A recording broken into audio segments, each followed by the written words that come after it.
I have the honor of introducing our next speaker, Dr. Michael Lane. Michael started his career in science actually in undergrad at the University of Tasmania in Australia, where he got his Bachelor's of Science, graduated summa cum laude with an anatomy and physiology degree. And then he did his PhD and his early postdoctoral work at the University of Melbourne in Australia, doing spinal cord injury research. And apparently he was so enamored with spinal cord injury that he continued his postdoctoral work at University of Florida, working under a legend in the field named Dr. Paul Ryer, who really came up with a bunch of wonderful things in spinal cord injury. And Michael, following in his footsteps, was awarded a Young Faculty Award from the Association of Anatomists, I believe it was, right? American Association of Anatomists, and is now at Drexel University College of Medicine, working with our world-renowned spinal cord group, continuing to explore spinal cord injury and therapies to help these individuals. And the title of his talk today is Breathing Easier After Spinal Cord Injury. Michael?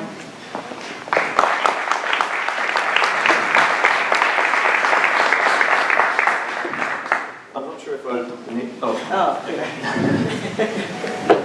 So firstly, thank you very much to the organisers for having me here. I've been looking forward to talking about the work that we do at Drexel University and the work that I've been doing for the last few years in spinal cord injury research. So what I've been talking to you about is respiratory deficits that arise following spinal cord injury and how we can go about treating those.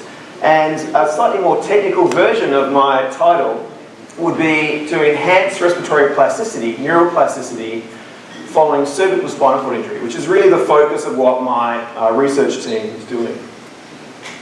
So just to give you a little bit of background about spinal cord injury, there are around 110,000 people who currently suffer from spinal cord injury within the United States. So relatively speaking, compared to other neurological diseases, for instance, that's not a huge number.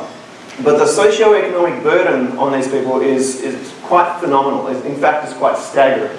I don't know why this is leaking through my talk.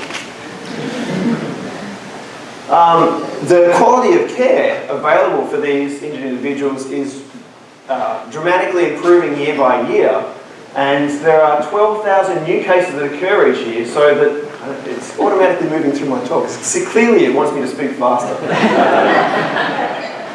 So with 12,000 new cases per year, that means that the number of people suffering from spinal cord injury is dramatically increasing. And in fact, there are 180,000 new cases that arise worldwide. So you can imagine the number of people who suffer from spinal cord injury worldwide is quite significant. So spinal cord injury essentially disrupts motor information from the brain down to lower regions, and also disrupts all the sensory information coming in from the periphery going up to the brain that we would normally perceive. So everything below the level of an injury is essentially paralysed. And most importantly, the spinal cord is incapable of self-repair. So just to give you, for some people who don't have a complete picture of spinal cord and spinal cord anatomy, I thought it was fairly important to give you a quick overview of what the spinal cord looks like to completely understand what is affected when a trauma occurs. So if we take a slice through the spinal cord, it looks more or less like this, where we have axons around the outside of the spinal cord, which are sending all that descending and ascending information I just showed you up and down the spinal cord. In the middle, we have neurons. So we have motor neurons that innervate the periphery, the muscle in the periphery, and control those muscles. And we have spinal interneurons, which can relay that information between different levels of the spinal cord. They can relay sensory information up to the brain. And so with a spinal cord injury, it's nearly this entire substrate that becomes compromised. And I apologise, this isn't projecting particularly well. But what we're looking at here is axons running up and down the spinal cord. These are directly compromised with a trauma. And you have a loss of cells within the centre of the spinal cord. And ongoing, you see that there's degeneration of tissue. So we lose the axons, we lose motor neurons, we lose interneurons. And essentially all of these processes that you're looking at here represent individual targets for how we might want to treat spinal cord injury. So firstly, we might want to limit the extent of degeneration, neuroprotection. We want to prevent the scar that forms at the injury site, that forms a molecular and physical barrier to regeneration and repair. We want to prevent the infiltration of peripheral cells that are going to increase this inflammation and contribute to that ongoing degeneration. One of the most important things to note about statistics of spinal cord injury is that the vast majority of injuries actually occur at cervical levels. So that means that with 56% of the population receiving tetraplegic or quadriplegic injury, you're affecting a lot more in terms of motor and sensory function. So with paraplegia, it's typically you're referring to deficits that are going to affect the legs.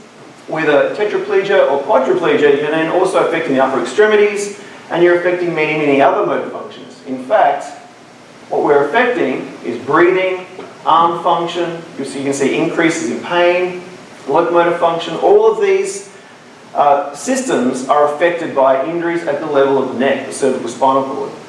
So the focus, obviously, what I'm talking about and what my research team is looking at is how these injuries affect breathing.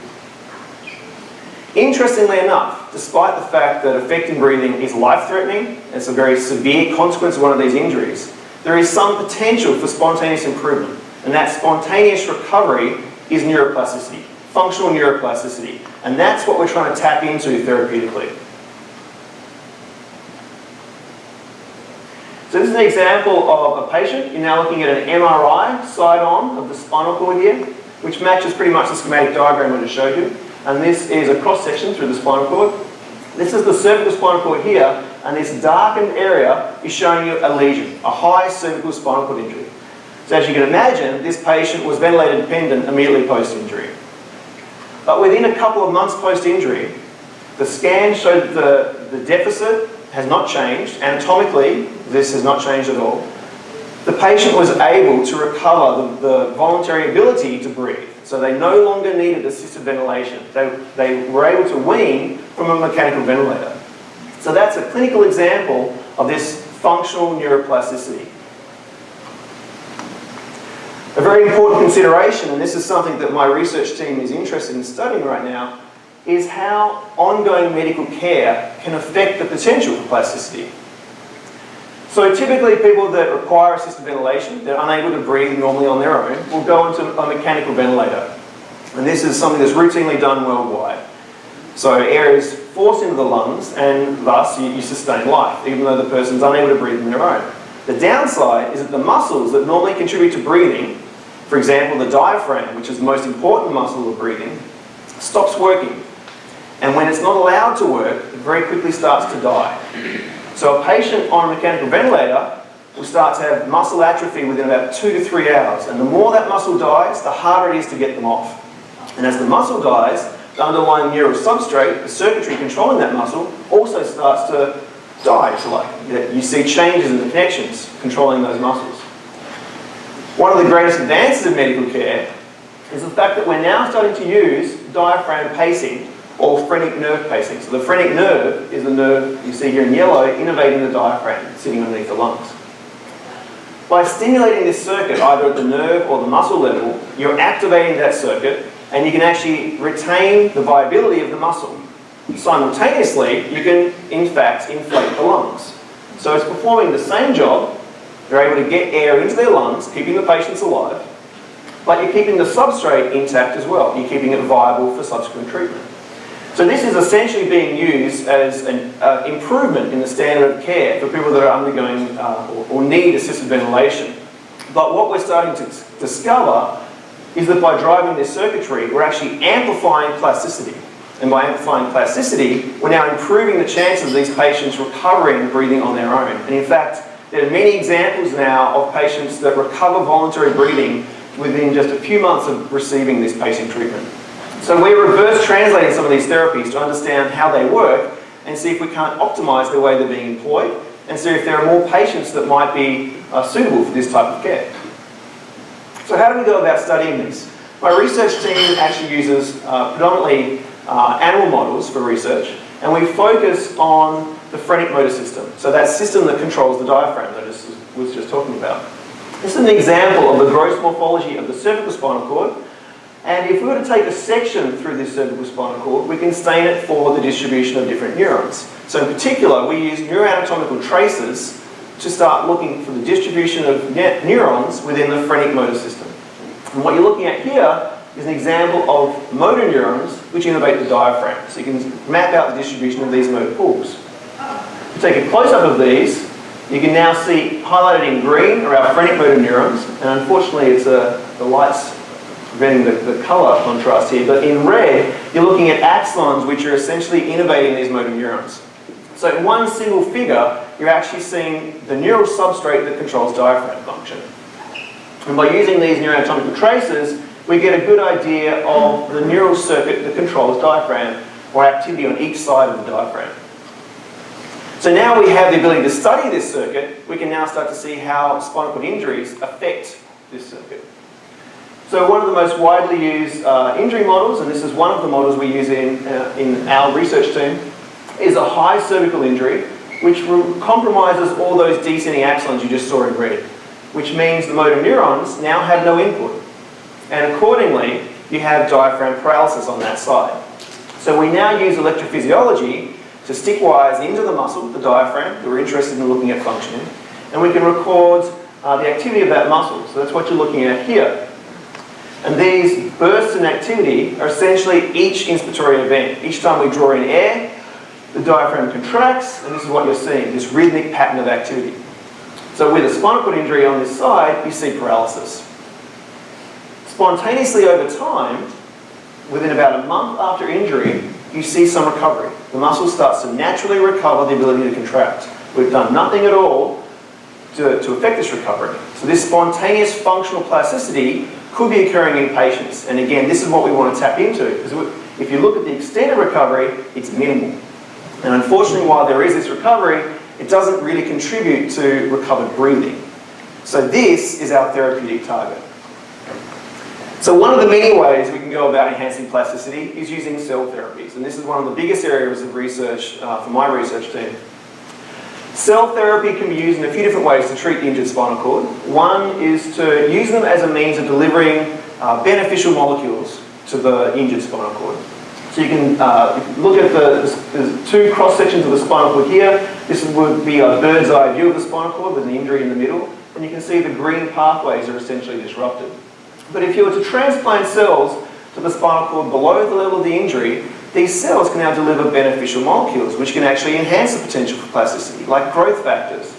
Or they can deliver neurochemicals which can modulate the ability of these neurons to be active, like serotonin. More often than not, cells are instead used to be transplanted at the site of the injury, and this is a strategy that our research team uses. So when you transplant the cells into the injury site, they have several beneficial effects. Firstly, these same cells can still deliver beneficial molecules, which can be useful for repair and regeneration. They provide a substrate now, which can be used as a bridge to ongoing repair. So they provide a growth-permissive substrate, where otherwise there's a physical barrier. We now have a substrate that repair can occur across. These cells can also provide a source of replacement. So if we're losing neurons, we can transplant neurons into this injury site. And that's what we are trying to do. By transplanting developing neurons, we can actually provide the injured spinal cord with a new potential anatomical pathway. So they can form new relay pathways across that injury site. When we do this is an example of a cross-section of the spinal cord now showing you a transplant. You can see that we can straight away get tissue to survive, it proliferates, and we restore continuity across what would otherwise be a gap in the spinal cord. So this is the uninjured side of the spinal cord here. Again, you see the neurons will be in the middle, axons around the outside. And our donor tissue here is now labelled so we can track where our cells go. We want to make sure they don't overdevelop. We want to make sure they survive. As it turns out, these have this amazing ability to develop into just the right size and shape of the injured spinal cord. So we restore tissue continuity, and we actually have the neural cells that would otherwise be in the spinal cord, the neurons and the glia, survive this injury site and contribute to repair of the injured spinal cord. In fact, the neurons we put in also provide an anatomical pathway. They make new connections with the host tissue and vice versa. So we have that anatomical relay. And when we put these cells into the phrenic motor system, we can look at whether or not they contribute to repair of the phrenic circuitry, and we can see whether they contribute to recovery of breathing. What we do know is that in each of these cases, the cells connect to the phrenic motor neurons, they provide new connections to those phrenic motor neurons, and they do improve diaphragm recovery. So straight away, these cells are a viable option for ongoing therapies. But there's variability in how they work to some extent, and they're not always optimal. You don't get complete repair. So we're looking at ways to try and enhance that repair. One of the ways we're doing that right now is to bring in a technique that many of you have probably heard about before, the use of optogenetics. So essentially you can shine light upon a neuron to make it more active. So when we have donor neurons, which express the right receptor, we can now shine a light over our transplant, our donor tissue, and we can drive activity within these neurons. So we can enhance activity or rehabilitate activity within our donor tissue and teach the neurons, this new tissue, what it should be doing. And this is part of our ongoing research right now. But in summary, there are several ways you can go about repairing the interspinal cord, as you've probably gathered. The first would be to deliver a molecule that can promote repair, so regeneration of those injured axons that we saw, and limit the ongoing damage, so neuroprotection. You can also provide a growth-emissive substrate across that physical barrier. So this could be in the form of cells, as I just showed you, or it could be a biomaterial, synthetic type of material. And lastly, you can use cells in the vast range of different mechanisms that I just showed you to deliver drugs, to bridge across that lesion and replace the cells that are otherwise lost with an injury. But there's pretty much agreement throughout the field of spinal cord injury and other fields of research that would tell you there's no silver bullet. Not one single therapy is going to be effective alone. It may achieve some repair or some recovery, but the best effects are going to come from combined therapies. Treatments that work synergistically to give you the best outcome possible.